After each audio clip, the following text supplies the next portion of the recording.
귀하고 복된 새벽에 나오신 우리 귀한 성도 여러분, 하나님의 크신 중에 여러분에게 충만하시기를 축복합니다. 우리가 살아가면서 건망증 때문에 참 낭패를 보는 경우가 참 많습니다. 때로는 금방 봤던 사람도 누군가 해서 얼굴을 알아보지 못해서 이렇게 모욕을 당할 때도 있고, 또 우리가 금방 알았던 것도 뒤돌아서면 잃어버린 경우가 참 많습니다. 그래서 내 자신에 대해서 실망할 때가 참 많은데, 중요한 것은 저들이 이렇게 건망증이 있을 때는 매물을 하는 습관이 매우 중요합니다. 그래서 나이가 들수록 매물을 잘하면 이렇게 잃어버릴 일이 없는 것입니다. 오늘 말씀을 보시게 되면 다윗은 자신과 우리아의 그 아내 밧세바 사이에서 아이가 태어나게 됐죠. 그리고 이 우리아는 전쟁터 전방에 내보내서 결국 죽게 하고 그 아들을 낳게 되는데, 그 아들이 나면서 건강이 좋지 않습니다. 그래서 오늘 이 전문에 쭉 보시게 되면 다윗이 금식하면서 그렇게 통곡을 하면서 기도하는 모습을 볼 수가 있는데, 그런데 아이가 죽게 되자 금방 오늘 말씀 보시게 20절 말씀 보시게 되면 몸을 단장을 하고, 그리고 하나님께 예배를 드린 후에 다시 삶을 시작하는 그런 다윗의 모습을 볼 수가 있습니다. 다윗의 매력이 여기 있지 않나. 그래서 우리는 이 모습이 하나님께서 기쁘게 보시고, 그리고 하나님은 솔로몬이라는 귀한 아들을 또 주시는 그런 모습을 볼 수가 있습니다. 우리는 이 과거의 잘못된 그런 불행들, 나를 슬프게 했던 여러 가지 일들을 만나며 우리가 살아왔는데, 우리가 인생을 살다 보면 이런 일 저런 일 슬픈 일 기쁜 일 많이 있지만은, 특별히 과거의 불행에 대해서 이 거룩한 건망증을 갖는 것도 큰 축복이라는 사실입니다. 우리 거룩한 건망증은 하나님이 우리에게 주신 축복 중에 축복이에요. 잃어버린다는 거. 이것을 우리는 슬프게 생각할 필요가 없다는 것입니다. 이것은 정말 하나님은 우리가 과거의 그런 불행을 잘 잊을 때에 새로운 은혜를 더해 주신다는 사실이에요. 과거에 너무 매여 있으면 앞으로 전진할 수가 없게 된다는 사실입니다. 그래서 우리가 잘했든 잘못했든 간에 과거의 일은 하나님께서 이미 다 하나님의 결제가 다 끝난 일이에요.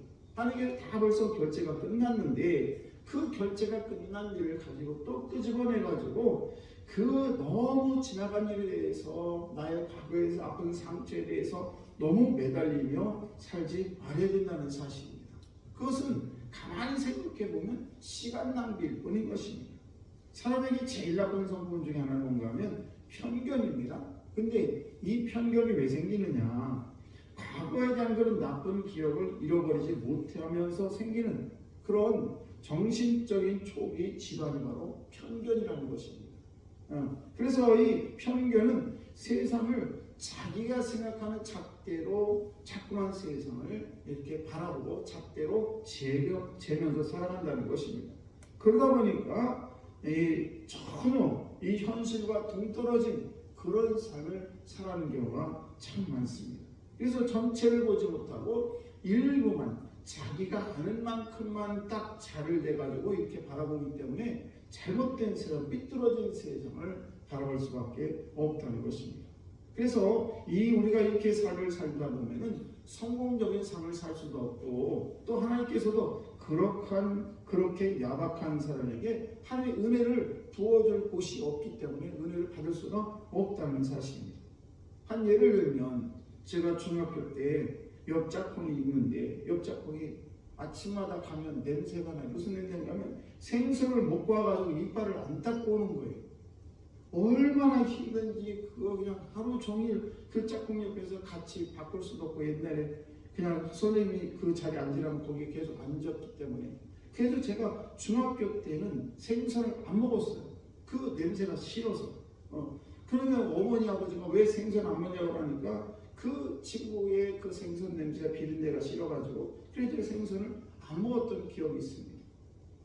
우리가 오늘 이 새벽에 하나님께 저들이 간절히 부르짖어 기도할 제목이 있는데, 그건 뭔가 하면 하나님, 나의 그런 과거의 아픈 그런 상처들, 여러 가지 아픈 기억들, 하나님 이것들을 다 용서해 주시고 이것을 다 지워주시기를 축복합니다. 여러분이 그런 기도를 드려야 될 줄 믿습니다. 그래서 여러분이 혹시라도 과거에 잘못된 그런 사람에 대해서 용서하지 못한 것이 있다면 그것을 용서해야 된다는 사실, 이미 다 지나간 일이고 하나님께 다 결제가 끝난 일이에요. 그래서 우리는 이 편견을 씻어달라고 하나님께 기도해야 될 줄 믿습니다.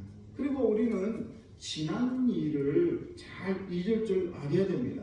중요한 것은 지금 저와들이 앞으로 어떤 일을 행할 것인가, 그래서 어떻게 우리가 새롭게 결단하는 것이 더 중요한 것이지, 과거에 얽매여가지고 그냥 전진하지 못한다면 이 인생은 잘못된 인생이 될 수밖에 없다는 사실입니다. 그러므로 하나님은 그 새로운 결단과 실천을 보시고 하나님께서 그 아들 솔로몬을 주셨던 것처럼 더 큰 축복으로 우리에게 함께 하실 줄 믿습니다. 우리의 새로운 결단은 곧 주님의 결단으로 바꾸게 된다는 것입니다. 그래서 내가 결단하고 나아가야 되면 하나님께서 내 위에 우리 삶의 이 앞길 위에 하나님께서 더 큰 은혜로 축복으로 함께 해주실 줄로 믿습니다. 여러분, 이사야 43장 19절 말씀 우리가 잘 아는 그런 말씀이에요. 보라, 내가 새 일을 행하리니 이제 나타날 것이다. 이제 새로운 일을 행할 것이고 내가 나타날 것이니 저와 여러분이 이제 새로운 앞길을 향해서 전진하시기 바랍니다. 아픈 과거의 상처에 매여서 거기서 전진하지 못하고 그냥 우울하고 그것 때문에 슬퍼할 일이 아니라 이제는 저한들이 앞길을 향해서 부끄러운 실패, 부끄러운 여러 가지 문제들이 있었습니다만은, 그러나 그에 매여서 낙심하고 차별하고 우리의 선한 계획이 그것 때문에 포기돼서는 안 될 줄로 믿습니다. 하나님께서는 언제나 우리를 용납해 주셨고 그리고 우리 앞길을 축복해 주기를 원하시는데, 우리 오늘도 저와 여러분들이 하나님 앞에 모든 것을 맡기고 그리고 과거의 모든 것을 하나님 다 지워달라고 기도하시고 더 좋은 것으로 날마다 한 걸음을 내딛는, 그래서 저들이 가는 곳이 서는 곳이 복된 길이 되시기를 주의 이름으로 축복합니다. 기도하겠습니다.